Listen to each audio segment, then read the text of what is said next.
Então, eu estou verdadeiramente aqui espremido entre gigantes, mas eu vou tentar, enfim, fazer aqui o meu papel, que é justamente tentar trazer para vocês um pouco do direito imobiliário e fazendo essa conexão, né, com esse mundo maravilhoso do direito de família. Bom, isso aqui é só para ilustrar, né, como é a gente preparando, bom, pelo menos eu, né, preparando uma palestra. Né, no início a gente capricha, né, nos mínimos detalhes, né, e aí vai chegando o dia, a coisa, né, já você tem que se apressar, vai ficando pior. Quando chega no dia da apresentação, você termina do jeito que dá, né? Né, foi, André, cadê você? Cara, eu estou terminando a apresentação, cara, me deixa aqui. Enfim, né? E eu queria começar então a nossa história em São Paulo, né? Por quê? São Paulo, ele tem nada mais, nada menos, o Sandro estava falando aqui dos cartórios, 126 cartórios. É muito cartório. E o número cresce. Aqui em Búzios, que é uma comarca muito menor, nós temos apenas 2, o ofício único e o cartório distribuidor.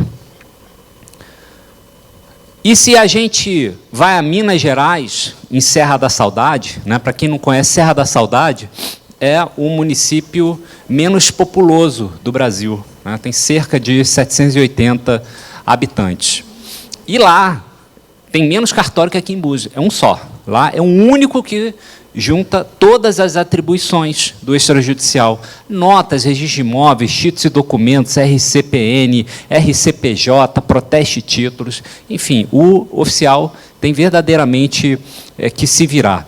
E o que a gente verifica, então, é que quanto maior a comarca, maior a quantidade, maior a especialização das serventias. E algo parecido aconteceu com o direito imobiliário. Se a gente volta lá no Código de Hammurabi, a gente vai ver, né, o que talvez tenha sido a primeira regra escrita do direito imobiliário, que dizia que se um construtor fizer uma casa e não fizer bem feita, tinha vício construtivo, aqui é a origem do vício construtivo, e a casa cair e matar seu dono, então o construtor deverá ser condenado à morte, né? Então, era uma coisa bem tranquila. E se a gente for ver a evolução, né, do direito, desde o direito romano, passando pelo direito canônico, o direito português e chegando, finalmente, no direito brasileiro, o que a gente vai ver é que isso, né, ficou claro, aliás, estudando Roma Antiga com a minha filha, né? Você vê, você aprende até estudando, né? Isso é maravilhoso, né? Enfim, você voltando para a escola e vê que foi nessa época que surge mais claramente, né,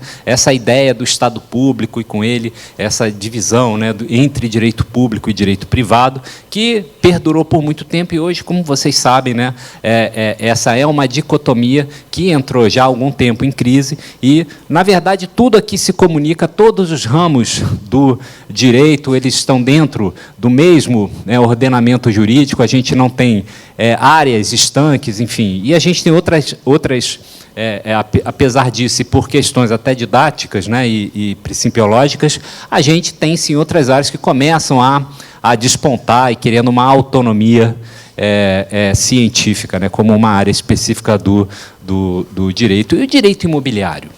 Onde ele se encaixa nisso tudo, né? O que é o direito imobiliário? E, para isso, a gente volta à Serra da Saudade, porque é de lá que saiu um garoto chamado Marcos Boné. Então, Marcos Boné saiu de lá, de Serra da Saudade, e foi estudar em São Paulo. E lá, na Faculdade de Direito, o que ele aprendeu é que o direito imobiliário ele equivalia ao direito das coisas. Inclusive, o professor lá, esse quadro é real, tá, gente? Não é uma montagem, não. Isso realmente é o quadro de uma sala de aula, em que o professor dizia que um dos direitos reais sobre coisa alheia era a locação. Então, locação, direito real sobre coisa alheia. É isso mesmo, gente. Pode, né? Enfim. Então, afinal, o que é o direito imobiliário? Se a gente for lá na Wikipedia, o que a gente vai ler é que o direito imobiliário é o ramo do direito privado que trata e regulamenta vários aspectos da vida privada, tais quais o condomínio, o aluguel, a compra e venda de imóveis, o uso capião e os financiamentos da casa própria. Mas será que é isso que é o direito imobiliário? Então, quando Marcos se formou, né, o pai dele, muito orgulhoso, falou: meu filho, você agora que está com o diploma na mão, fez a prova da ordem, virou advogado, tem uma primeira missão importantíssima. Seu pai tem um terreno sensacional que está sendo disputado por empreendedores que querem realizar ali uma comunidade planejada, fazendo um grande empreendimento, bilhões de VGV, enfim, VGV, a gente fala assim como se todo mundo só, né, tivesse que saber, né, volume geral de vendas, né, uma sigla muito comum no mercado imobiliário. E, olha, você que estudou direito civil, direito das coisas, né, contratos, você vai nadar de braçados, para você vai ser um verdadeiro cruzeiro. Aí o filho falou: beleza, pai, realmente eu me lembro das aulas, estudei muito, tirei 10 numa, 9,5 no outro, acho que vai ser legal, qualquer coisa eu vou no Google, pego um modelo, tal, né? Acho que vai dar tudo certo. E aí ele lembrou lá da aula de direitos reais e pensou: puxa, onde é que eu vou confirmar que meu pai é o proprietário? Ah, lá no cartório de registro de imóveis. Foi lá no cartório de registro de imóveis competente, tirou, né, a certidão da matrícula do imóvel e aí começou a analisar lá para confirmar que o pai dele era o dono do imóvel. E aí, né, ele saiu nesse cruzeiro e aí que ele começou a se dar conta que, na verdade, ali tinha o condomínio voluntário, ou um condemônio, né? Por quê? Porque, além, né, o pai dele era apenas um dos proprietários, tinha apenas uma fração. O imóvel também pertencia a um tio, que era perdulário, então estava cheio de dívidas. Uma segunda fração era de um outro tio que já tinha falecido, então ali tinha um espólio. Uma quarta fração estava em nome de uma prima, que é menor impúbere. Uma quinta estava em nome ainda do avô, que já tinha sido interditado. Uma sexta tinha sido doado por uma entidade ligada à Igreja Católica, né? Então até direito canônico você tem aí no meio. Uma sétima, né, era de um tio que transferiu para uma empresa dele que faliu. E uma oitava pertencia a um tio que era maior, que era capaz, só que tinha uma cláusula de inalienabilidade. Enfim, então, isso é só os proprietários, né? Então, porque você olhava para o terreno, o que tem? Não, tinha um curso d'água ali, né? Então tem APP, você tem uma comunidade ribeirinha ali, né? Você tem Mata Atlântica preservada e você tem uma construção colonial que é preservada, né? Que é tombada. Então, vocês vejam, não, calma, e por fim, né, parte do imóvel Foreira União Federal. Então, é um imóvel bem tranquilo, né, para começar, enfim. Realmente é um... Chega o Marcos na sala de reunião, né, lá no escritório, no grande escritório lá dos advogados da empreendedora, né? E aí, cara, ele entra lá e começa a ouvir a sopinha de letra, né? SCP, SCP, SPA, CRI, AF, AA, porque o advogado ainda fala em inglês ainda, né? Não, vamos fazer a reunião de kickoff, né? Vamos, né, o draft session, né? Caraca, não dá para falar português, né, cara? Por que não, né? Enfim, aí continua, né? GCAP, enfim, e help, né? Socorro. E aí ele sai, pega um ar, quando ele volta, os advogados continuam falando de permuta imobiliária, permuta financeira, permuta mista, imaginando quais seriam as possibilidades. E aí eles começam, então, a entrar nas condições suspensivas, que tem, né, muitos contratos, especialmente na área societária, chamam de condições precedentes. Enfim, isso é um outro papo, um papo para outra hora. Acho isso um pouco perigoso, mas, enfim, então, falando das condições suspensivas, do imóvel dos vendedores, enfim, a necessidade de subrogação do gravame de inalienabilidade, a autorização dos juízos falimentar sucessório de interdição e da menor, anuência do Vaticano, credores do tio Carlos Roberto, regularização do RIP na SPU, porque o imóvel é foreiro em parte, enfim. E com relação, né, às condições relativas ao imóvel, você tem questões ambientais, faixa não edificável, tem que fazer IARIMA, tem que conseguir LP ambiental, resolver a Mata Atlântica, os condicionantes, a compensação, e tem as questões urbanísticas, porque o imóvel está em região em área de expansão urbana. Então, tem o tombamento, afastamento, zoneamento, parcelamento, contrapartida, gabarito, coeficiente de aproveitamento, licença de obras, enfim. E o Marcos só pensava numa coisa, né? Fugir daquela reunião. Pânico total, claro, né? Talvez, muito talvezmente, né? Bom, aqui ele deu sorte porque o tio Carlos Roberto resolveu desistir da venda, então o negócio não seguiu para frente, ele se viu livre daquele desafio, pelo menos por um certo tempo. E talvez a vida do Marcos não fosse tão complicada, né? Há algumas centenas de anos, porque desde que o Brasil foi descoberto, em 1500, foram poucas normas, né, regras, leis aplicáveis ao direito imobiliário que se sucederam até o nosso Código Civil de 1916. Mas o Brasil foi mudando, foi se urbanizando e a sociedade foi se tornando cada vez mais complexa, e, com isso, o que a gente viu foi uma explosão de produção legislativa na área imobiliária. A gente já está na 4ª lei de locações. Na área de condomínio, também as leis se sucedem, enfim, hoje, né, o Código Civil já regula o condomínio edilício, juntamente com a 4591 de 64. Parcelamento do solo urbano, várias leis se sucederam, enfim, e precisam... Rapaz, hoje a água está fazendo falta aqui, né? E precisam ser... Não, mas eu não preciso de água não. Obrigado, estou bem, já consegui me recompor aqui.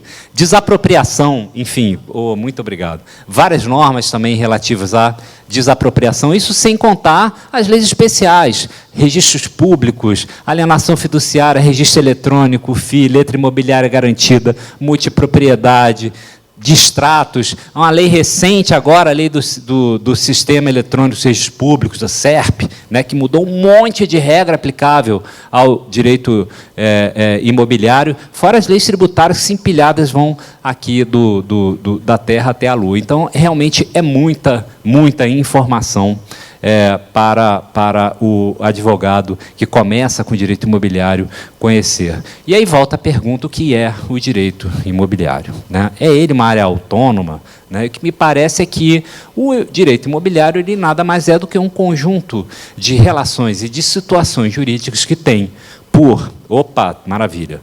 Que tem por objeto um ou mais bens imóveis, objeto direto ou indireto. Tá? Então, tudo que envolver direta ou indiretamente o imóvel, eu vou ter ali o direito imobiliário.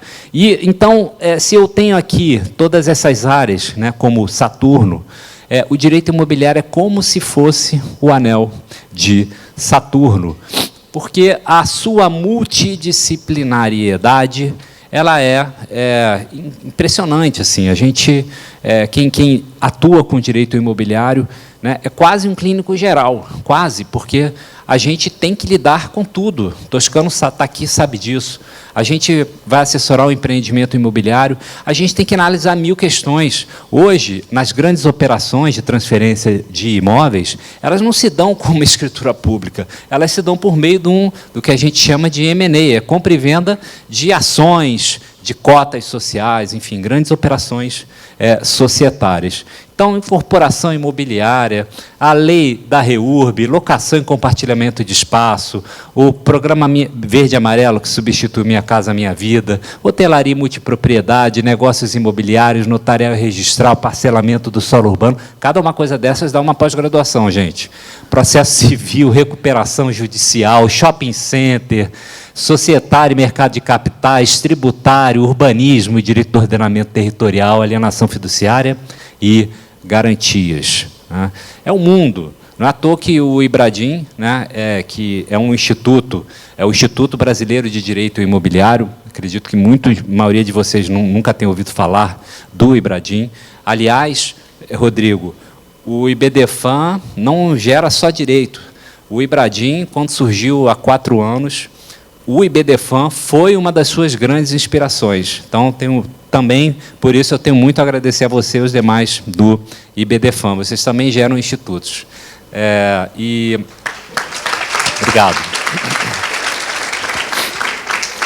E não é por outra razão que o IBRADIM hoje já tem 22 comissões temáticas, porque são muitos assuntos, né? Uma das comissões mais recentemente criadas foi a Comissão de Família e Sucessões, que é uma comissão que tem esse enfoque, né? Que faz essa mescla entre o imobiliário e o direito de família e sucessões. E aí, o que eu queria mostrar para vocês nesses 120 segundos que me restam, né, é que, claro que existem muitas interseções entre o direito imobiliário e o direito de família, com relação ao regime de bens, com relação ao regime das incapacidades, a partilha de imóveis irregulares, né, eu tenho certeza que rotineiramente vocês acabam indo a um cartório de registro de imóveis, quantas partilhas, né, em divórcio, em separação, em inventário causa-morte, não vão gerar um registro no cartório de registro de imóveis, e vocês vão começar a enfrentar as agruras, né, do extrajudicial, né, dos princípios, das regras aplicáveis, e ainda tem 2 minutos mais do que o suficiente, aplicáveis ao direito registral, o planejamento sucessório. E, finalmente, com relação aos atos notários registrais, o que eu queria chamar a atenção de vocês é com relação às assinaturas eletrônicas, né? As assinaturas eletrônicas, elas já estão previstas no nosso ordenamento jurídico há mais de 20 anos. Elas surgiram com uma medida provisória de 2001, nós estamos em 2022, e até hoje a maioria de nós não tem intimidade, isso não é natural para nós. Isso, assim, com quem eu converso, assim, ninguém se entende nessa área, né? Inclusive, essa foi uma imagem que eu fiz, né, junto com uma amiga que advoga também nessa área do extrajudicial, para a gente tentar... Imagem, claro, é um perigo, né? Porque a gente nunca consegue esgotar o assunto numa imagem, mas pelo menos para ser um ponto de partida. Depois, quem quiser, eu posso disponibilizar, enfim, a apresentação e a própria imagem. É assim, porque eu mesmo já me peguei olhando para essa imagem algumas vezes depois que eu a fiz, porque isso é muito importante, inclusive na área de família. Vou assinar uma escritura. Qual vai ser o assinador? Que certificados eu posso usar? Instrumento particular eu posso assinar com assinatura eletrônica? Como é que eu faço? É o DocuSign, é o CertSign, é o GovBR? Onde é que eu vou para assinar isso, né? Enfim, isso aqui é um ponto de partida. Aliás, eu acabei de me lembrar, no dia... Bom, o dia eu não me lembro. Daqui a uns dias, tá? O Migalhas, né, aquele rotativo Migalhas, ele vai ter uma manhã dedicada a isso. É um seminário que estou coordenando, que justamente porque os painéis de congressos, encontros, eles não são... Uma hora não é suficiente. Então, a gente vai dedicar uma manhã inteira justamente para estudar esse assunto. Então, de novo, queria dizer da minha alegria de estar aqui, estou que nem realmente pinto no lixo, e se eu pudesse dar dizer alguma coisa para encerrar, né, seria dizer para os jovens, e, aliás, eu estava falando isso com uma equipe lá no escritório essa semana, assim, gente... vocês que estão advogando ou vocês que estão estudando, não importa o que no direito vocês pretendam fazer, né? Façam isso com dedicação, façam com paixão. Assim, o profissional de destaque, ele precisa de 2 coisas, ele precisa de técnica e ele precisa de postura. Vocês precisam ter boa postura profissional, boa postura no relacionamento de equipe, e vocês precisam se dedicar, né? A técnica, ela vem com muito esforço, e mais, é um esforço vindo da consistência, né? Que nem a gente ir para a academia, que nem a gente escovar os dentes. A gente evita a cárie quando a gente escova os dentes todo dia, 2 vezes por dia. A gente vai conseguir aprender estudando um pouco todo dia. Não adianta pegar, vou pegar esse fim de semana, vou estudar 24 horas. Não adianta, né? Que nem eu vou para a academia, vou malhar 8 horas, não vai entrar em forma, não adianta, é todo dia, consistência. Sejam consistentes no que vocês fazem, façam com paixão que... acabou meu tempo. Façam com paixão que vocês vão chegar lá, e parabéns por estarem aqui quase 9 horas da noite, ainda não acabou, ainda tem a palestra final do Mário para encerrar com chave de ouro. E é isso aí, gente. Muito obrigado.